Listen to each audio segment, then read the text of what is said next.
సంవత్సరాల తరబడి government job కోసం వేచి చూస్తున్నారా? కేవలం 8 నెలల్లో మీ కల నెరవేర్చుకోండి. వెంటనే కింది నంబర్స్‌కి కాల్ చేయండి. నమస్తే రమగారు. నమస్తే జయ. రమగారు, మనము ధీరసింహుడు సిరీస్ చెప్పుకుంటున్నాం. ఫస్ట్ భాగం అయిపోయింది. రెండో భాగం ముగ్గురు గుడ్డి ముసలమ్మల దగ్గరికి వెళ్ళారు వీళ్ళు. పొదల వెనకాల దాక్కున్నారు ధీరసింహుడు, వృద్ధుడు ఇద్దరు. ఇప్పుడు చూస్తున్నారు వాళ్ళు ముగ్గురు ముసలమ్మలు తడుకుంటూ వచ్చారు. వచ్చి ఒక చోట కూర్చున్నారు. వీళ్ళు కొంచెం దూరంగా ఉన్నారు. అక్కడి నుంచి ఒకళ్ళ చేతిలో నుంచి ఒకళ్ళ కన్ను కోసం లాక్కుంటున్నారు. ఒకటి ఎవరితో తీసుకున్నాక ముసలమ్మ చూసి ఎవరో ఉన్నట్టున్నారు పొదల దగ్గర అంది. అనగానే ఈ లోపల రెండోది లాగేసుకుంది. 2 నిమిషాలే కదా టైము. లాగేసుకున్న సరే ఉండవే ఎవరో ఉన్నారే చూడనివ్వవే అంటే, నేను కాదు అంతంతసేపు నువ్వు ఉంచుకునేట్లా నేను మాత్రం చూడొద్దా? రాత్రిపూటే కదా నేను చూడగలిగేది. ఇవి రాత్రిళ్ళే పనిచేస్తుంది ఆ కన్ను వాళ్ళకి. ఓహో, మళ్ళీ ఇది ఒకట. ఆ పగళ్ళు పనిచేయవు. పగళ్ళు ఆ కన్ను ఏం పనిచేయదు. రాత్రిపూట అవి ఎంత దూరం ఆ కంటితో చూడగలవు. రాత్రిళ్ళు మన కళ్ళు కనపడవు కదా. వీళ్ళ దగ్గర విచిత్రమైన గుడ్డు అట్టా పనిచేస్తున్నారు. లొట్ట కళ్ళు వీళ్ళవి. ఆ గుడ్డుని ఇట్లా లొట్ట దగ్గర ఇలా పెట్టుకుంటే అది కనపడుతుంది అనమాట. అక్కడి నుంచి లాక్కోవటం పీక్కోవటం అయింది. లాక్కొని పీక్కుంటుంటే పొట్టాడుకున్నారు ముగ్గురు కలిసి. వీళ్ళు నిశ్శబ్దంగా ఉన్నారు. మొదట ఆవిడ చెప్తూనే ఉంది ఇక్కడ ఎవరో ఉన్నారు అని. వీళ్ళు ఏం చేస్తారు, ఆ కంటితోటి చూసి చీకట్లో వాళ్ళ వెనకాల దాని దగ్గరికి నడిచెళ్ళి వాటిని పీకు తింటారు. వాటి ఆహారం రాత్రిపూటే లభిస్తుంది. పగటిపూట వాళ్ళ కళ్ళు కనపడదు. ఆ కన్ను కూడా గుడ్డు కూడా వాళ్ళకు ఉపయోగించదు. రాత్రిలే జంతువుల్ని, మనుషుల్ని, బాటసారులని, ఎవరైనా పడుకున్న వాళ్ళని చూసి వాళ్ళ దగ్గరికి వెళ్ళి వాళ్ళని తెచ్చుకుని తింటారనమాట వీళ్ళు.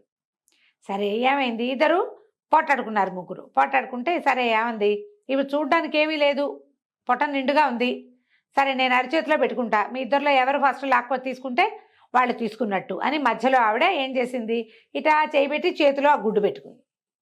ఆ గుడ్డు వాళ్ళకి కనపడదు కదా, ఇట్ట తడువుకుంటూ రావాలి పాపం, కళ్ళు లేవు కదా.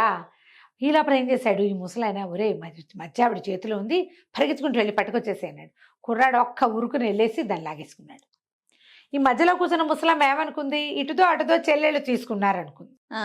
దొరకలేదు. రెండో వాళ్ళు తీసుకున్నారని మూడో వాళ్ళు తీసుకున్నారని రెండోదో మూడోదో తీసుకుందని ఒకటోది. మొత్తానికి గందరగోళంగా ఆర్చుకుని పొట్టాడుకున్నారు. కన్నేది కింద పడిపోయిందేమని వెతకడం మొదలు పెట్టారు. కన్ను లేకపోతే కుదరదు వాళ్ళకి, చూస్తూ ఉండాలి. ఇబ్బంది పాపం. అక్కడి నుంచి కొట్లాడుకోవటం మొదలు పెట్టారు. పొట్టాడుకున్నారు, ఒకళ్ళనొకళ్ళు సరుచుకున్నారు, గీరుకున్నారు. నానా గందరగోళము అయింది. సరే ముసలాయన ఏం చేశాడు, ఆ గుడ్డు చేత్తో పుచ్చుకుని ఉన్నాడు. పిల్లాడి తెచ్చి చేతిలో పెట్టాడు కదా, జాలేసింది పాపం వీళ్ళు కొట్టుకుంటున్నారని. లేచి నిలబడి, ఓ ముసలమ్మలు మీ ముగ్గురు కొట్టుకోవద్దు, మీ గుడ్డు నా దగ్గర ఉంది, గుడ్డు ఇస్తాను వెనక్కి. మీరు మాకేం చెప్పాలంటే, ఇక్కడ చుట్టుపక్కల ఎక్కడో 3 తలల రాక్షసుడు ఉన్నాడు, వాడి దగ్గరికి ఎలా వెళ్ళాలి, వాడిని ఎలా చంపాలి మీరు చెబితేనే గుడ్డు ఇస్తా, లేకపోతే ఇవ్వను అనగానే ఎవరెవరా నడిచారు. ఎవడరా నువ్వు, చంపేస్తాం బికేస్తాం అన్నట్టు. ఏం చంపాలన్నా ఆ గుడ్డు ఉండాలి, గుడ్డేమో ఈయన దగ్గర ఉంది. అక్కడి నుంచి అరిచర్చి కేకలు పెట్టారు. ఒక తండ్రి చూసే ఇట్టటి అట్లని చెప్పకు, ఆ రాక్షసుడు ఎవడో మనకేం తెలుసు, అలాంటివన్నీ చెప్పకూడదు, ఇవకెక్కడికి పోతాడు, ఆ గుడ్డు వాడేం చేసుకుంటాడు, వాడికి ఉపయోగపడదు, మనకే ఉపయోగపడుతుంది, వాడు ఏం చేసుకుంటాడు, పోతే పోనీ మంది అనేసరికల్లా మూడోదంది వసే వాడు కనుక చితకుట్టేసాడు, కిందేసి కాలుతో తొక్కేసాడు అనుకో పోతుంది, కన్ను లేకుండా మోసం. అయితే అదే చేస్తానన్నాడు ముసలాయన. ఇది ఎట్ట పోగొట్టాలో తెలియలే, నువ్వే ఇచ్చావు ఐడియా అనగానే మిగిలిన వాళ్ళిద్దరు ఆ మధ్య ముసలమ్మని తిట్టారు. ఐడియాలు ఇస్తావు, బ్యాడ్ ఐడియాలు అన్నీ నువ్వు అని తిట్టిపోసారు. అక్కడి నుంచి ఆలోచించడం మొదలెట్టారు. ఈ ముసలాయన అన్నాడు, నాకు ఇంకేం చెప్పద్దు, రాక్షసుడు ఎక్కడ ఉంటాడు, వాడిని ఎట్టా చంపాలి మార్గం చెప్తే చాలు, కన్నిచ్చేస్తా అనేసరికి ఇవి బాగా వాళ్ళు ఆలోచించుకున్నారు. ముగ్గురు తెలుసు వాళ్ళకి, తెలిసి బాగా ఆలోచించి సరే మా గుడ్డు మాత్రం మాకు నిజంగా ఇచ్చేయాలి, తప్పకుండా ఇచ్చేస్తా, చెప్పండి అన్నాడు. ఇక్కడికి దక్షిణం వైపుగా నడిస్తే ఒక అద్భుతమైన తోట వస్తుంది. దాంట్లో పెద్ద మండపం ఉంటుంది. ఇక్కడికి ముగ్గురు యక్షకన్యలు ప్రతిరోజు వస్తారు సాయంకాలం. అక్కడున్న సరస్సు ఒకటి బ్రహ్మాండమైన పద్మ సరోవరం ఉంది అక్కడ. ఆ సరస్సులో హాయిగా ఈతలు కొడతారు, కొట్టి రాత్రికి పడుకొని నిద్రపోతారు. ఇక్కడ పొద్దున లేచి వెళ్ళిపోతారు. ఆ ముగ్గురు యక్షకన్యలకి 3 కిరీటాలు ఉంటాయి. మీరేం చేస్తారంటే కిరీటాలు స్వాధీనపరచుకోండి. కిరీటం మీ దగ్గర ఉంటే వాళ్ళు ఎక్కడికి పోలేరు, కిరీటం లేతే వాళ్ళకి దేవలోక ప్రవేశం ఉండదు. ఇప్పుడు మా దగ్గర నుంచి తీసుకున్నాన్ని అడిగినట్టే కిరీటాలు కొట్టేసి వాళ్ళని అడగండి రహస్యాలు. ఈ రాక్షసుని చంపడానికి ఒక ప్రత్యేకమైన పద్ధతి ఉంది. 3 వస్తువులు కావాలి దానికి. ఒకటి సంచి, ఒకటి వంకీ కత్తి, మూడోది కిరీటం. ఈ 3 వస్తువులు ఈ ముగ్గురు యక్షకన్యల దగ్గర ఉంటాయి. ఆ కిరీటాలు కొట్టేసి ముందు తర్వాత వాళ్ళు కిరీటాల కోసం ప్రాధేయపడితే మీ దగ్గరున్న 3 మాయ వస్తువులు ఇవ్వమని చెప్పండి. ఆ వస్తువులు ఉన్నవాడే 3 తల రాక్షసుని చూడగలుగుతాడు, చంపగలుగుతాడు. లేకపోతే ఏం చేయలేరు. సరే ఏమైంది, సరేనన్నారు. సరేనని బాగుందిగా ప్లాన్. ఇక్కడి నుంచి దక్షిణంగా వెళ్ళాలి, చెరువు తోట కనపడాలి. సరే ఈ విధంగా ఏం చేశాడు ముసలాయన, వెళ్ళి వాళ్ళు ఎదురుగుండా గుడ్డు పెట్టి, ఇదిగో మీకు ఒక అడుగు దూరంలో నేల మీద పెట్టాను, మీ గుడ్డు మీరు తీసుకోండి అంటే వీళ్ళు తడుకునే లోపల వీళ్ళిద్దరు ఏం చేశారు, ఈ ముసలాయన కుర్రాడు అక్కడ కనపడితే అవి పట్టేస్తాయి. మూడు రాక్షసులు, ముగ్గురు ముసలమ్మలు పట్టేస్తారు. అందుకని ఏం చేశారు, వాడు ఆయనకేమో రెక్కల చెప్పులు ఉన్నాయి, ఆ కర్ర పుచ్చుకుంటే పిల్లాడు కూడా ఎగిరిపోతాడు. ఇద్దరు ఝామ్ అంటూ అక్కడి నుంచి ఎగిరిపోయారు. ఎగిరిపోయి సరిపడిన తర్వాత ఇక ఆ దక్షిణం వైపుకి వెళ్ళడం మొదలుపెట్టారు. దక్షిణం వైపుకి ఇప్పుడు రాత్రే, ఇది రాత్రిళ్ళు వాళ్ళు పడుకుంటారు యక్షకన్యలు. దక్షిణం వైపుకి వీళ్ళు నడకైతే టైం పట్టేది, ఎగురుతారుగా వీళ్ళు. ఆ దక్షిణం వైపుకి వెళ్తే పెద్ద తోట, దాని నిండా ఎన్ని పువ్వులు, ఎన్ని కాయలు, పెద్ద చెరువు, దాని నిండా పద్మాలు, ఫ్రెష్ నీళ్లు, ఎన్ని నీళ్ళు, ఎంత బాగుందో అది. పెద్ద మండపం లాంటిది ఉంది. చూస్తే వాటి మీద ఆ పైన ఒక 3 మంచాలు ఉండి, 3 మంచాల మీద అపురూప సౌందర్యవతుల్లా ఉన్నారు. ఎంతంత పెద్ద పెద్ద శరీరాలు, పొడుగాటి వాళ్ళు మంచం మీద పొడుగుతూ ఉన్నారు, పడుకుని నిద్రపోతున్నారు. ఆ పడుకుని నిద్రపోతున్న వాళ్ళ వెనకాల ఈ మంచాల కోళ్ళకి తలవైపు ఇట్లా వస్తుంది కదా డిజైన్, ఆ కోడికి తల ఒక కిరీటము తగిలించింది. ముసలాయన అన్నాడు, కుర్రాడు ఒరే అడుగులో అడుగేసుకుంటే 3 తెచ్చేసి, శబ్దం చేయొద్దు, స్పీడ్గా నడవాలి కానీ శబ్దం చేయకూడదు. కుర్రాడు ఏం చేశాడు, మెల్లిగా వెళ్ళి వాళ్ళ వైపే చూస్తూ వాళ్ళ నగలు, వాళ్ళ బట్టలు, ఆఖరికి వాళ్ళు విప్పిన చెప్పులు కూడా విచిత్రంగానే ఉన్నాయి. చెప్పులు విప్పి పడుకున్నారు. అలాగా 3 కిరీటాలు తెచ్చేసాడు. తెచ్చేసాక వీళ్ళు ఏం చేశారు, కిరీటాలను చక్కగా తలకి పెట్టుకున్నాడు కుర్రాడు, 2వ తలకు పెట్టుకున్నాడు ఈయన ముసలాయన, 3వ కిరీటాన్ని చేతికి వంగి దీనిలాగా తగిలించుకుని ఇద్దరు బయటకు వచ్చారు. బయటకు వచ్చాక కుర్రాడు చెప్పాడు, ఒరే నీకు పాట పాడడం వచ్చా అని అడిగాడు కుర్రాడిని. ఓ నాకు బోల్డ్ పాటలు పద్యాలు వచ్చాన్నాడు కుర్రాడు. ఏది ఒకటి పాడన్నాడు. అమ్మో వీళ్ళు లేస్తారేమో అన్నాడు. వాళ్ళు లేవడానికే కదరా మనం పాడేది అని చెప్పి అక్కడి నుంచి చప్పట్లోని ఇద్దరు కలిసి చప్పట్లు జరుస్తూ పాటలు పాడడం మొదలుపెట్టారు. వాన వాన వల్లప తిరిగారు, పెద్ద గొంతులతో పాటలు పాడారు, టపా టపా చప్పట్లు కొట్టారు. ఇద్దరు కలిసి ఇట్టా కొట్టుకుంటారు కదా చప్పట్లు, ఆ కొట్టారు. కొట్టేసరికల్లా ఈ సందడికి గోలగోలగా మండపంలో అరుస్తూ ఉండేసరికి ఈ 3 యక్షకన్యలు నిద్ర లేచారు. ఎవరో గోల చేస్తున్నారు, ఎవరు వాళ్ళు, అసలు మనుషులు ఎట్లా ప్రత్యక్షం ఎట్లా వస్తారు ఇక్కడికి, ఎట్లా ప్రవేశిస్తారు అని చెప్పేసి 3 లేచి కూర్చున్నారు. లేచి కూర్చుని చూస్తే ఏముంది, మండపం ఈ చివర మంచాలు వేసుకుని తాము పడుకుని ఉంటే ఆ చివర ఓ కుర్రాడు, ఓ ముసలాడు ఏమిటో డ్యాన్సులు చేస్తున్నారు. సడన్గా చూసి తెల్లబోయారు. ఓయ్ మన కిరీటాలు వీళ్ళ దగ్గర ఉన్నాయని. ఆఖరి పరిగెత్తుకుంటూ వెళ్ళారు. మా కిరీటాలు ఎందుకు తీసుకున్నారు, కిరీటాలు మాకు ఇచ్చేసేయండి అని చెప్పి మీద పడబోయారు.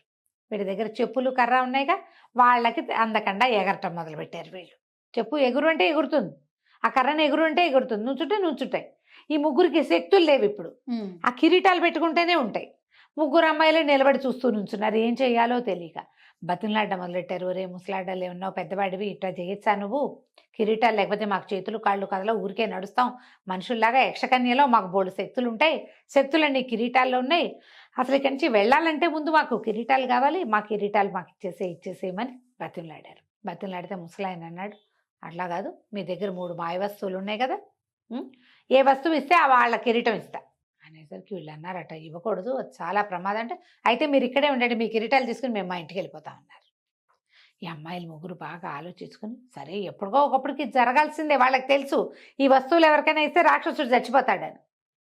వాటి కాపలా అనమాట వాళ్ళు, ఏదో ఒక రోజు జరగాలి, ఎవరో మానవులే వస్తారని ఇదివరకు మనకు బోధ ఉంది కాబట్టి ఇది చేద్దామని ఏం చేశారు, మొదట అమ్మాయి ఏం చేస్తుంటే ఒక కిరీటం తెచ్చిచ్చింది.